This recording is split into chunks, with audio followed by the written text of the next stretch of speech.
not everybody can do, patriotic. And it just really appealed already to the itch that I was starting to get. So that really gave me the catalyst to go out and figure out what I needed to do tactically to get into the Air Force or the Navy or the Marine Corps to fly jets. But fast forward, luckily enough, I figured that out, and 16 months later, I found myself stepping out to the F-15, getting ready to fly one of the most sophisticated jets on the planet. How many months? You said 16. So I went from farm boy to fighter pilot. Holy 16 months. Wow. Welcome to another episode of the executive series Behind the Curtain of Leadership. I'm your host, Jamie Minton, and today we have the privilege of speaking with someone truly remarkable, a leader who's not only excelled in his field, but has redefined what it means to be a visionary in the world of business. I first met Jim Murphy, call sign Murph, when he spoke at our Honor to Lead event, a gathering dedicated to celebrating military leadership and helping veterans transition into civilian life. As the founder of Afterburner Inc., Jim has built a global powerhouse in corporate training, helping organizations achieve their goals with the kind of mission-focused mindset that only a former elite fighter pilot could bring. Jim's expertise doesn't stop there. His deep understanding of strategy and execution has also led him into the world of private equity, where he is making significant contributions in healthcare and aerospace. I'm honored to have him on the show today to share his journey, insights, and the leadership philosophy that's driven his remarkable career. Please join me in welcoming Jim Murphy to the show.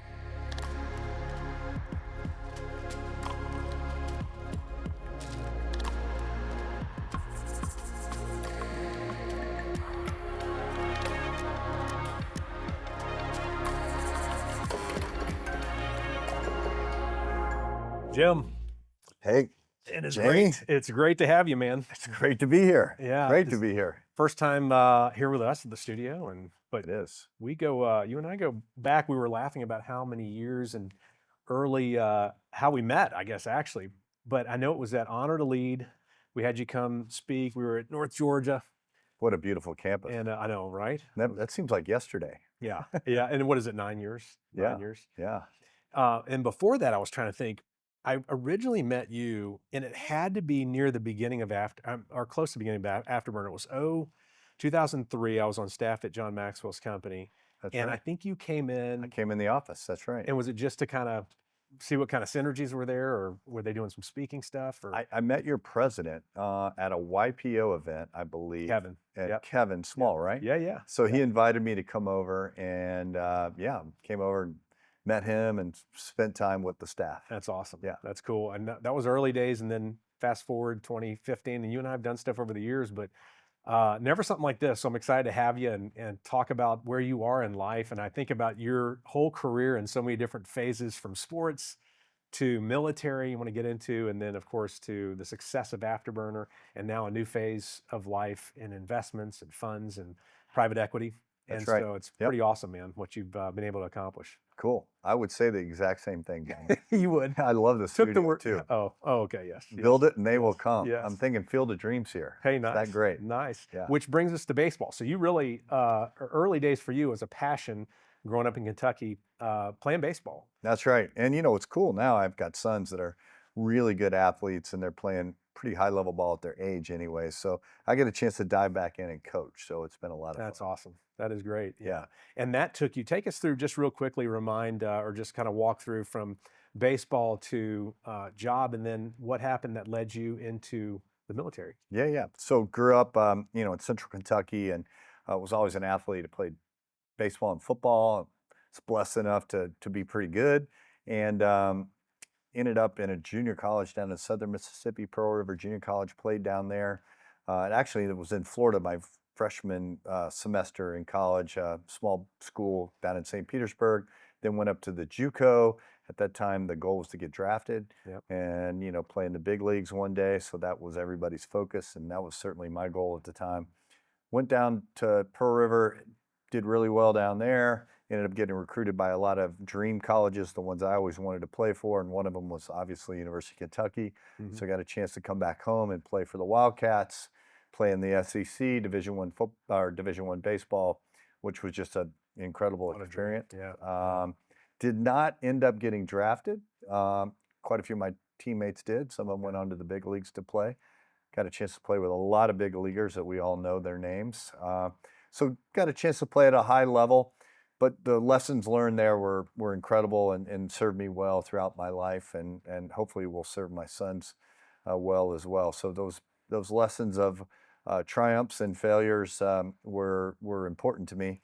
Then I unfortunately had to go back home to my small town in central Kentucky where everybody expected me to get drafted and look them in the eye, and I had to let them know that I didn't have what it took to go to the next level.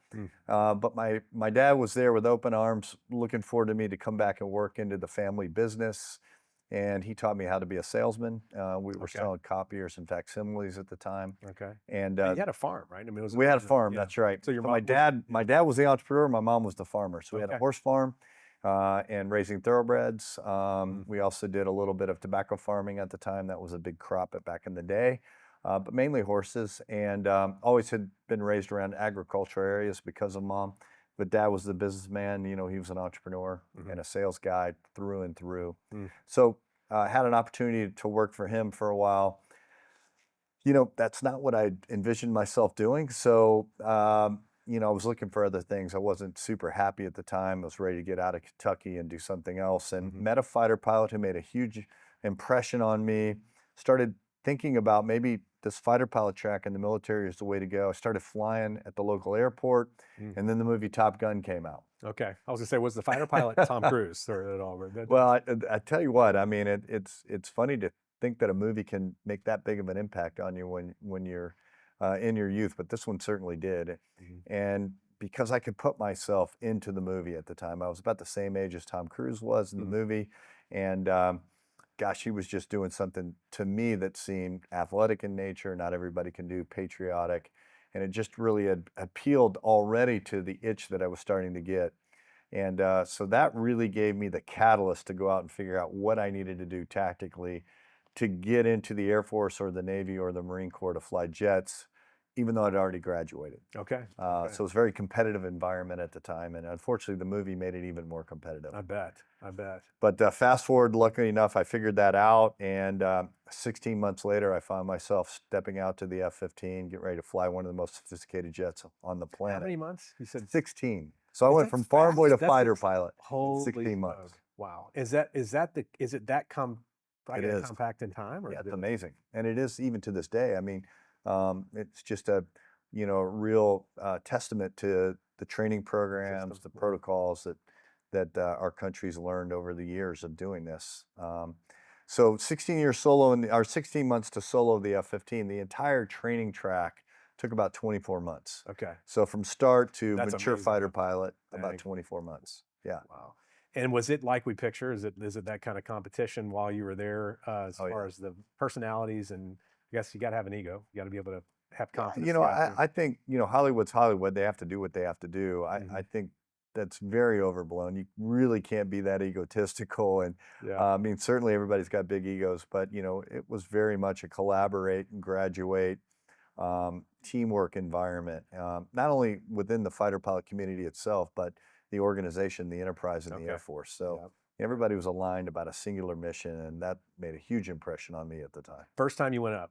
So imagine, go back there for a second. First time you go up in the first, fighter jet, they're trusting you. How old were you at the time? You would have been 24, and I was older. I was about 2 years older than everybody else because I had already graduated and I worked for a couple years before I got in. Okay. So what was the experience when you were by yourself, or when you were essentially piloting it yourself? What was the feeling? Well, it was amazing. I mean, obviously you don't just step right out into that situation. So, they start you out in a T-37. It's a different airplane now. Then the T-38, which was a supersonic jet, and you get a chance to solo those jets. But by the time you get to the F-15, you got several hundred hours of jet time under your belt. So you're definitely ready for it. But the Eagle itself is a beast. It's just an unbelievable machine. So, I remember cranking the JFS handle, lowering the canopy, and taxiing that airplane out for the first time was amazing. And then I was at Luke Air Force Base in Phoenix, and for a Kentucky boy, I felt like I was flying around on a different planet, like Mars. It was amazing. That's so Great cool. experience. Yeah. And you did that for 10 years? 12, years? yeah, 12 years, yeah. 12 years. And so full career there, After that, did you just transition straight to civilian life? Or No, no. I was attached to the Georgia Air National Guard. So what okay, was kind of cool about that is, we could also have another job and still do that. I started Afterburner during the time that I was still flying the F-15. okay, really? So the idea that I had was these amazing frameworks that I had learned that helped me as a normal guy accelerate my experience and accelerate my training to become a fighter pilot. I realized that those patterns were repeatable and scalable, and they applied to business and they applied to life. Mm. So that was the whole thesis around Afterburner. I was going to study the frameworks that made us successful in the cockpit and apply them to corporate America at the time. Okay, and that was innovative because I think about our landscape today, and you and I were laughing about this on the phone the other day. It's like now it's kind of like in a lot of ways, Afterburner paved the way for a lot of businesses out there that look similar. But during Absolutely. that time, that had to be you had to be one of the early OG for sure. We yeah, were the the OG, OG. the OG. I mean, there's an entire industry of military speakers now, Yeah. and fighter pilot speakers. But I think too the intellectual property that we developed starting back in 1996, the plan, brief, execute, debrief cycle, flawless execution is what we call the Mhm. holistic model. I mean, it's more relevant today than ever, and I still think it's probably the most significant and best agile framework on the planet Mm. for individuals, teams, in large enterprises, especially for large enterprises. Mhm. So the alignment, the execution rhythm, the transparency and accountability around developing future-based strategy and execution rhythm is unparalleled, I think. And you see a lot of derivative works that are similar to ours now, for sure. Has that model changed or evolved at all? Or is it, if we went back in time to when you started and you got your first major account, does it look different now? Or have you I know, think the bare bones and the structure has remained unchanged. okay, The tenets, if you will, but certainly some of the vernacular. It's an agile model, so we're always learning. It's always sure. adapting and getting better. So we're adding to it and making it more adaptive. The folks that are running Afterburner now have created a bunch of new mindset and Mm, neuro, and there's just so many more components to it now around increasing performance.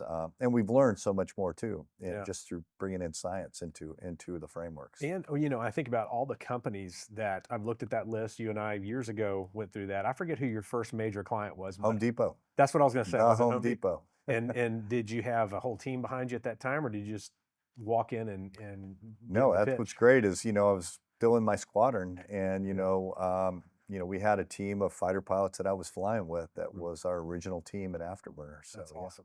Yeah, and you've got a lot of companies now that you probably have watched and learned and kind of observed have they done it. But part of what you do is y'all at the time were going on site as well as keynote. So I always pictured Afterburner as their speakers. You come out, you put the Top Gun music on, you have a Flight flight suits. flight Yeah, suit, you get everybody fired up. right. But then the follow up to that really built one of the most successful consulting businesses around that flawless execution model, I believe. Yeah, I mean, our business model obviously was to go in and do these team building events or these keynotes and then convert into long-term, hopefully seven-figure consulting gigs. Hmm. And so we had, a team as well that would handle the handoff, then do the deep dive consulting. And then we had specialists in certain industries as well. But yeah, there are many, many companies out there today that they're still using our the strategy we help them develop using our frameworks, Yeah. and still use flawless execution. It was funny. I was just looking at some PepsiCo stuff today, Hmm. and you see remnants of the word flawless execution. No, What they really. do. Oh, And, that's and cool. I know the U.S. Navy at their Air Warfare College or fighter weapons school, not fighter, but their some of the colleges that they're using for leadership and some of their officer training programs are using plan, brief, execute, debrief. So Wow. it's kind of cool that it's come full circle. Now the military's Because using it. you observed it while you were full time. You created this model, and now they've adopted pieces of it back into Yeah, the it's a military. business model, flawless Yeah, yeah, execution. yeah. Um, you know, but turning plan, brief, execute, debrief into this agile loop, if cycle, if you will, is Hmm. is certainly Afterburner, Hmm. and it's the intellectual property we've created. But now, they are teaching that. It's in part of Navy doctrine now, and it's really neat to kind of That's see awesome. see That is that so cool. happening. Yeah. Now, pro teams have used you. Sports, obviously, there's application there. 14 Business. NFL teams. Yep. Wow. Okay. We helped the Giants go to the Super Bowl in 2012, which was super exciting. Working with Coach Coughlin, Eli Manning, and Justin Tuck, and we got a chance to experience that whole Super Bowl thing. Wow. That was neat. And then the very next year, I got a chance to work with Eli's brother, Peyton, when he went to Denver. So that was neat. But we ended up working with 14 teams, and we've done stuff with NHL and just recently the NBA in Orlando. Yeah. So we continue to do stuff with professional Same model. sports teams. You're following the same system that you built, just applying it to that industry or That's to right. that sector. That's exactly right. That's all. I remember a funny story. I remember, I think you and I had just started doing some things together. And I want to say, I don't know if it was at the NCAA tournament or not, but did y'all, Oh, was it some yeah. kind of rappelling or something? We What am I did. thinking? What was It it? was great. We had some Navy SEALs on our team and Army Rangers and Spec Ops guys, and we were asked to rappel with the American flag into the NCAA championship game. That is so cool. Yeah. And that was really neat. So That our is, guys did that. yeah, because you got achievers, performers that are ready to go, I guess, at any That's moment. right. But you also bring this excitement and zest to it, which is also a good injection into companies. I can't imagine that Oh, yeah. people seeing that, especially. I know a few years back we were talking about software companies and people who are behind the computers, but behind them they have pictures of fighter pilots and fighter jets, and they're excited about that kind of a life. So bringing that energy in, man, it's got to be a Absolutely. catalyst Yeah. for, and then you teach them those. Well, I mean, it's easy now to think about too. I mean, we got to work with high technology, AI, and it's easy to use the fighter pilot analogy because, to be in equilibrium now in the business world, you've got to bring in all these same components that we used as a fighter pilot. We're using other humans, our human capital. We're using technology, iterative thinking and frameworks to stay one step ahead of the competitive rate of change, nameless, rankless debriefing, all of those type of things now. The modern business world is certainly embracing that. Yeah. And needs more of it. They do. What are you seeing with AI? Are you seeing, what are you watching happening, and where do you see things going in both spaces? Well, I think, everybody needs to embrace it. I mean, it's here, it's a reality, and it's a super powerful tool. So I think, embracing the tool and understanding where it belongs and creating the frameworks and the systems within your organization to take advantage of it are critical. I don't think you can wait another day on AI. Yeah. Yeah. When I think about another trip that you and I went on that was really amazing, and I want to talk about the idea of transition because I know several people watching, or there's groups of folks that are transitioning. You had a first one, which was sports in my mind. When you were describing that, I was thinking you had to go from a young, farm boy ready to go take on the major league. You had to be willing to transition to some type of life that was not what you had kind of outlined.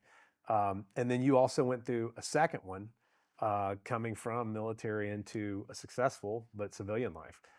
Talk to me about that mindset and what you see, because I know folks struggle with that.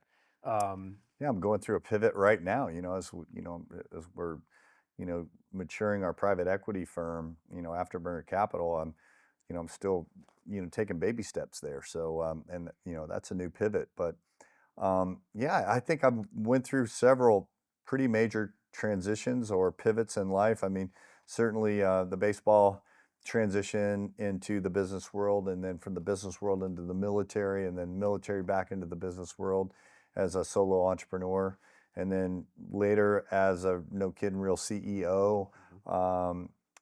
And then, we all had to pivot through two pretty tough times, the economic downturn in 2008 when, Yep. the Lehman collapse started that, and a lot of people had to really change the way they were thinking, and maybe as individuals or even in their own enterprises. And then certainly COVID and post-COVID, and you mentioned AI. I think there's another giant pivot. That's a going good on point. there. So, Yeah. to me, it's not even a question. It needs to be in your toolkit because the disruptions that are happening and the complexity that's happening all around us.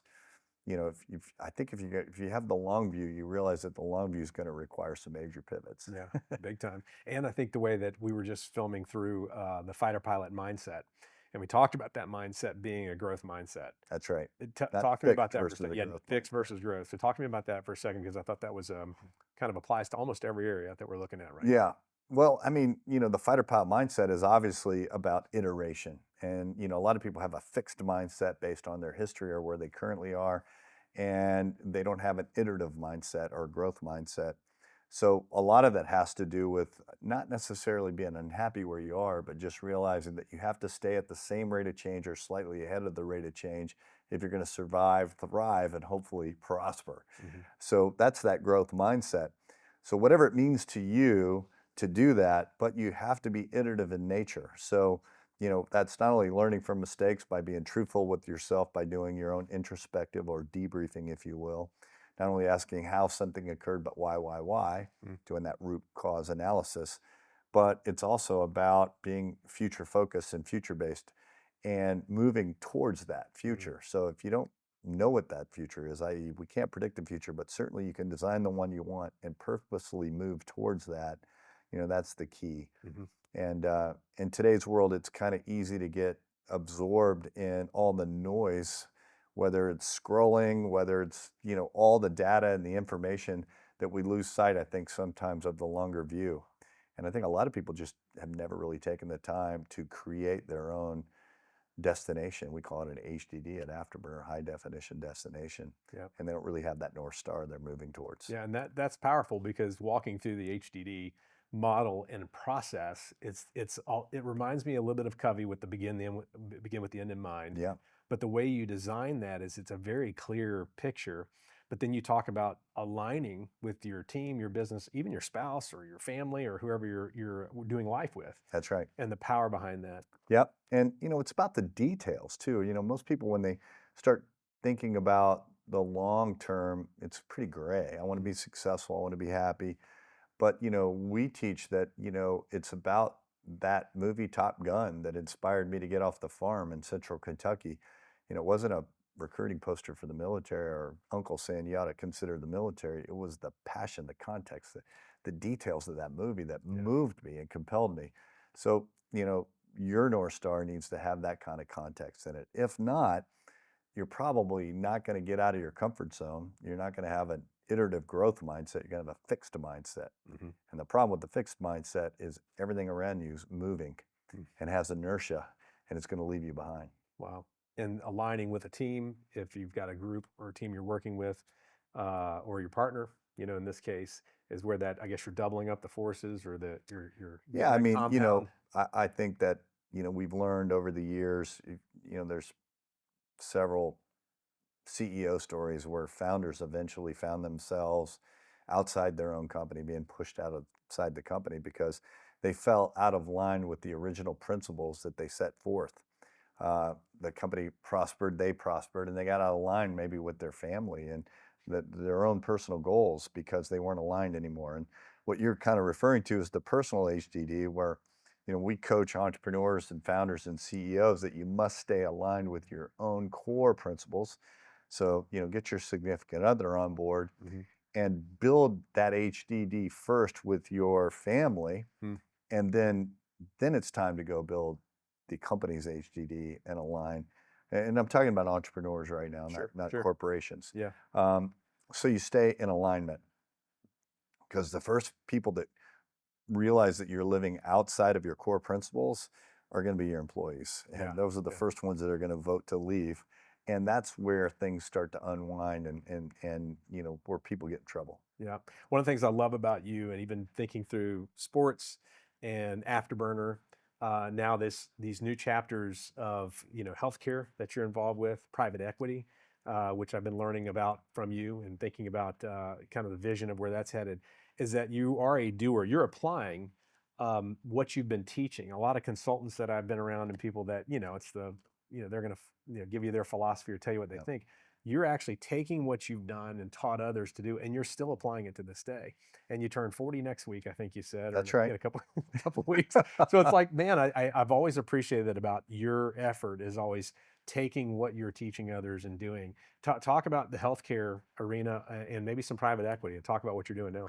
Yeah, I mean, so now what I'm doing is I've realized that one of the gifts that I was given by being able to, be involved with Afterburner all these years, um, was not what we did on stage or, with our consulting practice or doing the cool stuff with the NFL and that kind of stuff, but it was the relationships and the people that I was meeting along the way. And I also realized that, those have a shelf life, after a while. And what was unique about Afterburner is, we were meeting some really incredible people. And I also realized what we were also learning is all the challenges of scaling big enterprises.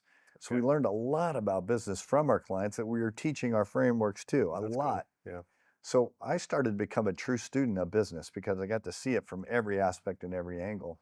And if you want to learn to do something really well, go try to teach it, right? Yeah. Yeah. Yeah. So what I realized is, maybe a really good place for me to be in my next pivot is to go out and identify companies that I'm passionate about in areas that I'm passionate about, bring everything I've learned, the frameworks of flawless execution, along with everything I've learned from my clients, Hmm. maybe bring in some of the relationships that I've met, i.e., investors, Okay. and let's invest in our own portfolio of companies. We'll use flawless execution to scale them and align them. That's awesome. So, in its simplest form, that's sort of what we're doing at Afterburner Capital. Now we have two specific theses that we're going down. One's healthcare, behavioral health right now with Roya Health, and another one that's an aerospace and defense play that we're working on right now. Why behavioral health? What drew you to that? Well, so I had some experience in healthcare before. I started Advanced Care Partners, back in 2010, and then we sold that business in 2019 to a private equity firm. Still own a small amount of it still, but sold a majority of it. So kind of got a chance to do the full entrepreneurial circle there from startup, scale to exit. So I like healthcare, and when I looked at healthcare last year, really 2 years ago, I realize that behavioral health care is really, an area that is exciting. It's fairly new in a lot of ways. When you start thinking about um, healthcare in general, it's been around a long time. Insurance companies have been involved for a long time, and the margins have, it's become a very red ocean, if you will. Sure. Sure. But, mental health right now, behavioral health is fairly blue. And insurance companies are trying to figure out how to get in the game, hospitals, practitioners. I mean, the whole thing is aligning itself right now, which means the margins are better and there's more opportunities, more blue ocean opportunities Mhm. there. So we like that space. And so and we're playing in that space right Even now. from a consumer side, we talked about, culturally, and these generations, now compared to you and I, are more open to seeking help and Well, that's a real and this. reason. I mean, Yeah. behavioral health is all around us right now. It's something that's needed, in any age group right Mhm. now, but it's now much more accessible and it's much more, it's been normalized. I mean, maybe when you and I are a little bit younger, you know, we really didn't know much about mental health Right. and, more importantly, where to go when we had an issue. Mhm. And so I think, we're well past that chapter, and so I think behavioral health, this industry as a whole, is definitely set for a long period of growth. Okay. I'm going to ask you a question that I want you to kind of put your hat on for consultant meets achiever, performance expert. Let's think about the climate we're in right now. Yep. Not get into any details politically about what's going on out there. Think about, Oh, that's good. I know you want to go right there. And then also think about business in general Yep. and the economy. And, I see two camps. I rarely see the middle camp, but the two camps are either ignoring, head in the sand, it's all going to work itself out only. And then you've got the other side, which is total fear, total constant every conversation worry. What do you say to somebody like that who's kind of watching what's going on out there? I don't know if fear is the right word. Certainly, you can't have your head in the sand. We just talked about that. So Yeah. that's for a fighter pilot mentality. That does not work. That's immediate death. Yeah. But I think the mentality is not fear and paranoia, although those are things that definitely play into fueling and having a growth mindset. But I do believe it's all about understanding that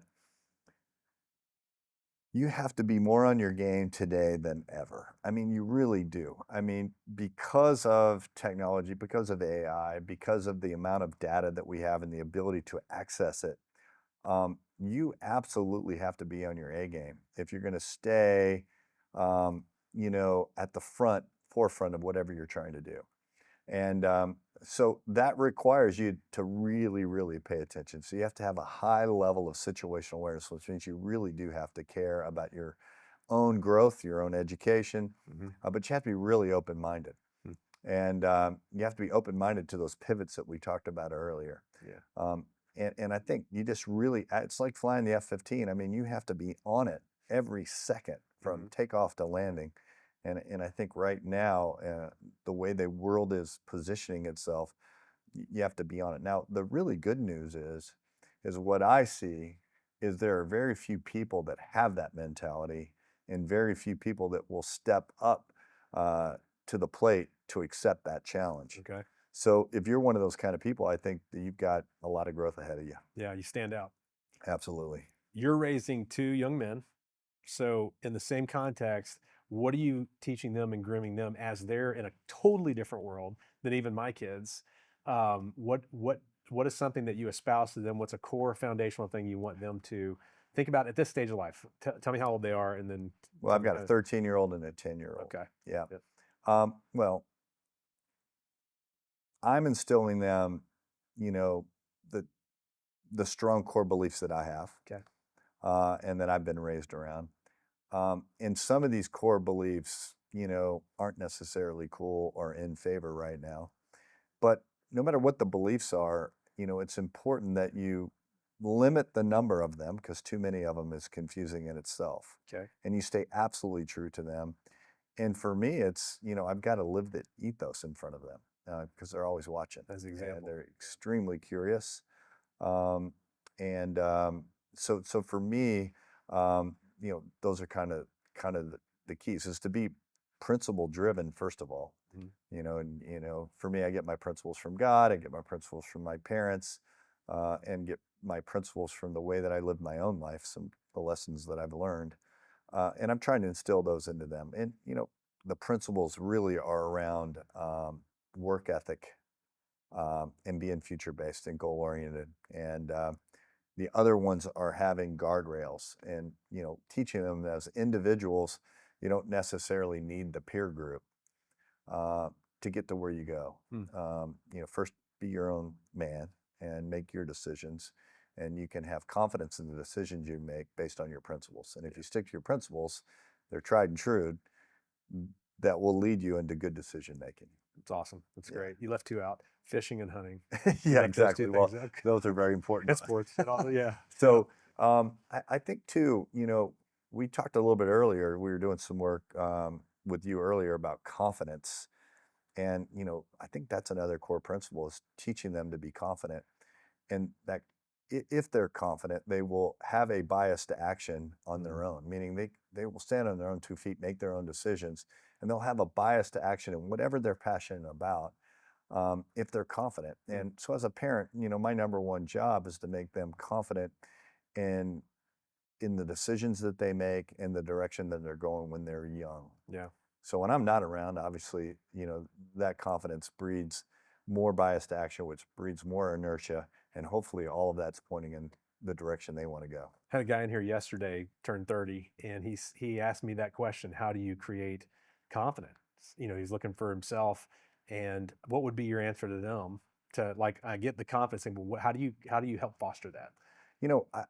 One thing about growing up in athletics is what I realized in all the athletic endeavors that I've done, it always came down to the coach, right? And if the coach had confidence in a player or in me, I had confidence in me. And when you're young, you're fairly fragile psychologically. So if a coach exudes that he doesn't have confidence in you, then you immediately don't have confidence in yourself. Yep. And I think a lot of it has to do with demonstrating a skill or a decision and then having them do it. So as a dad, I'm going to demo and do in front of my kid. Then I'm going to have my kid demo and do.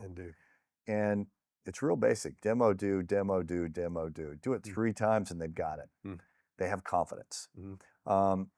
And I think just the affirmation that when they make a decision on their own, that you come in behind them and you pat them on the back. Yeah. So they have Just for that making the decision. self-fulfillment. Yeah. You know, Yeah. they have that feeling that, hey, the next time I make a decision on my own, it's going to be the right one. That's awesome. Yeah. All right. Where's the future hold for Jim Murphy, for Murph? Where do you see the next 3 or 4 years? Well, I just talked about it. It's all about raising my 2 men right now. Mm-hmm. Got some really exciting things going on in business with private equity and Afterburner Capital. Some really cool companies, Roya, Afterburner. Mm-hmm. You know, Boo's doing a really good job with Afterburner right now. We're looking at some pretty exciting things over on the fund side of the world Mm-hmm. in aerospace and defense, which I'm passionate about. So That's awesome. So that's kind of going down stream as well. And then, you know, I recently moved to South Florida, so a lot more fishing and sometimes hopefully in the Bahamas. Of course, of course. If people want to reach you or learn more about what you're doing or follow you, what would be the best places to do that? LinkedIn for me personally, James D. Murphy on LinkedIn or Flawless Execution on LinkedIn. Mm-hmm. And then you can also follow us at afterburner.capital. Okay. And then if you want to see the work that we've done with Afterburner and the work that Boo's doing, afterburner.com. Awesome. Awesome. Well, I hope to do many more things with you and stay in each other's ethos. But it's been a blast having you, blast reconnecting. Yeah, Jamie. And proud of all that you're doing and excited. No, I'm proud of have you. Your friend. This is cool. Awesome. I love what you're doing. Awesome. I love Thank the you. mission you're on. Thank you. All right. Thanks for having me. Up high. Up high. All right, man. All right.